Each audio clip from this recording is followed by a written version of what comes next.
Shoutout kay Kat Aquino, Dukusin, Ronald Barbosidad at sa iba pa nating taga-subaybay. At ngayon sa ating balita, posible kaya na itong si Poy Eram ay i-trade na nitong TNT Tropang Giga at bakang mapuntahan yan ay Northport Batang Pier. Ito kasi si Poy Eram sa tingin ng iba magiging maganda sana kung meron silang Twin Towers na center. Meron kang Poy Eram at Brandon Roser. Pero ang latest report ngayon, mukhang ito raw si Poy Eram ay nagre-request ng trade dahil alam niya na magiging limitado ang kanyang playing time dahil nandiyan na si Roser. Kumbaga ang magiging sitwasyon parang dito sa SMB, yung nag-request si Tautuan ng trade dahil ayaw na niya maging backup ni Junmar Fajardo. At mukhang ito si Poy Eram ay ayaw na maging backup nitong si Brandon Roser. At ang pwedeng puntahan ni Eram ay itong Northport Batang Pier dahil dyan siya magiging number 1 center. Hindi siya magiging backup ng kung sino man. Ang tanong, sino kaya ang pwedeng ibigay naman ng Northport para dito kay Eram? Ito si Arvin Tolentino sana pero mukhang out of the question na yan dahil itong si Tolentino ay naipangako na sa Magnolia. So baka maging kapalit ay si Joshua Monson. Dahil ito si Monson, isa yung wingman, alam natin makatutulong yan dito sa TNT Tropang Giga. Lalo na kung sakasakali na ito si Mikey Williams ay magdesisyon na hindi na bumalik talaga.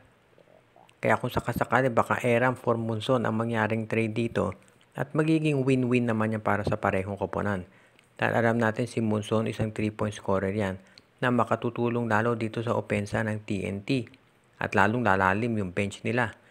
Sa panig naman ng Northport magkakaroon sila ng big man na si Poy Eram at alam natin eventually baka yan mapunta dito either sa San Miguel, Ginebra or Magnolia.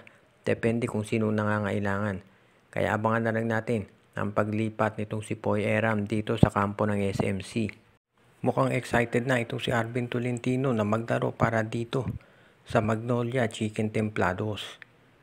Medyo naaantala lang yung trade dahil hindi pa magkasundo kung straight up Tolentino for Abueva o kung itong Converge Fiber XS ay masasama dito sa usapan. Pero walang kaduda-duda na ito si Arvin Tolentino eventually mapupunta yan dito sa Magnolia. At sigurado na excited siyang maglaro dyan. Parang itong si Brandon Roser na excited na maglaro para sa TNT. Dahil syempre itong si Tolentino alam natin ilang beses na naging parte ng championship runs ng Ginebra. Pagkatapos napunta siya dito sa Northport na hirap maka-playoffs. So magiging very exciting kay Arvin kung mapunta siya dito sa Barangay Ginebra sa Magnolia Chicken Templados at magkaroon naman ng tsansa na manalo ng kampyonato. Magiging magandang fit si Arvin obviously dahil nakita naman natin yung sistema ni Coach Vic Tolero. Kung magkakaroon ka ng isang Arvin Tolentino na scorer, magiging malaking bagay yan. Isipin mo kung meron kang Tolentino at Paul Lee na nandun sa court, mahihirapang mag-close out yung mga kalabang koponan dyan dahil mga deadly na 3-point scorers yan. Kaya dito natin makikita kung gaano kahalaga ang magiging isang role ni Arvin Tolentino dito sa Magnolia Chicken Templados. Ang tanong na lang kung ba't hindi ito natutuloy ay doon sa pagdating sa kapalit.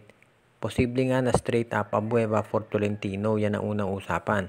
Pero mukhang ang Converge gustong pumasok dito at dahil nga sila gustong makuha si Abueva. So baka si Abueva mapunta eventually sa Converge. Ang tanong na lang ay kung sinong pwedeng i-offer. Ang tingin ng marami baka si Alex Stockton ang masama dito sa usapan. Pero sa ngayon wala pang final. At yan ang dahilan kung bakit yung paglipat ni Arvin Tolentino dito sa Magnolia ay naka-hold muna. Pero asahan natin as soon as possible matutuloy ito dahil kinakailangan na ang serbisyo ni Arvin sa Magnolia.